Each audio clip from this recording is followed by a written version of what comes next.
Viewers welcome to MB classes. చూడండి, ప్రాథమిక హక్కులకు సంబంధించి భారత రాజ్యాంగంలో చేర్చబడినటువంటి ఒక 6 ఉన్నాయి. వాటి గురించి తెలుసుకుందాం. ఫస్ట్ వన్ సమానత్వపు హక్కు. చట్టం ముందు అందరూ సమానులే అని తెలియజేసే హక్కు ఏంటి? సమానత్వపు హక్కు. ఇది ఒక ప్రాథమిక హక్కు. అనగా దేశంలోని ప్రజలందరూ చట్టాల వలన సమానంగా రక్షింపబడాలి. ఇది కుల మత లింగ భేదం వలన ఏ పౌరుడు వివక్షతకు గురి కాకూడదని తెలియజేస్తుంది. మరియు ప్రతి పౌరుడు అన్ని బహిరంగ స్థలాల్లోనూ, అంటే ఆట స్థలాలు, హోటల్స్, సినిమా హాళ్లతో సహా అన్నింటినీ ఉపయోగించుకోగలగాలి. ఉపాధి విషయంలో ఎవరిపైన రాజ్యాంగ వివక్షను చూపరాదు.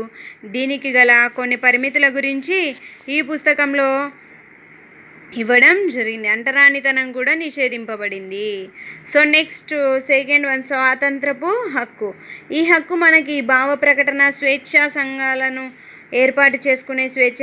చూడండి, ఈ హక్కు మనకి భావ ప్రకటన స్వేచ్ఛ, సంఘాలను ఏర్పాటు చేసుకునే స్వేచ్ఛ, దేశంలో ఎక్కడికైనా వెళ్ళడానికి, ఎక్కడైనా ఉండడానికి స్వేచ్ఛ, ఏ వృత్తి ఉద్యోగ వ్యాపారమైనా చేపట్టే స్వేచ్ఛని ప్రసాదిస్తుంది స్వాతంత్రపు హక్కు. పీడనాన్ని నిరోధించే హక్కు.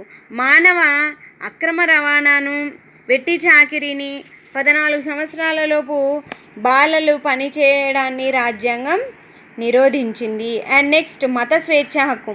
పౌరులందరికీ మత స్వేచ్ఛ కల్పించాలి. ప్రతి వ్యక్తి వారికి నచ్చిన మతాన్ని అనుసరించడానికి, ప్రబోధించడానికి, ప్రచారం చేసుకోవడానికి స్వేచ్ఛనివ్వడం జరిగింది. ఏంటి? మత స్వేచ్ఛ హక్కు.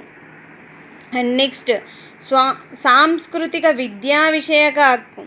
మతపరమైన, భాషాపరమైన అల్పసంఖ్యాక వర్గాల వారు తమ సంస్కృతిని రక్షించుకొని అభివృద్ధి చేసుకోవడానికి విద్యా సంస్థలను ఏర్పాటు చేసుకోవచ్చని రాజ్యాంగం తెలియజేస్తుంది.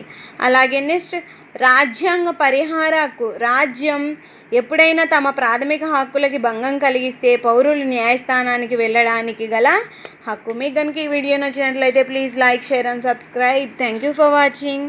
మీకు ఇంగ్లీష్ మీడియం కావాలంటే మన ఛానల్లో ఇదే టాపిక్కి సంబంధించి ఇంగ్లీష్ మీడియం కూడా ఉంది. Thank you for watching.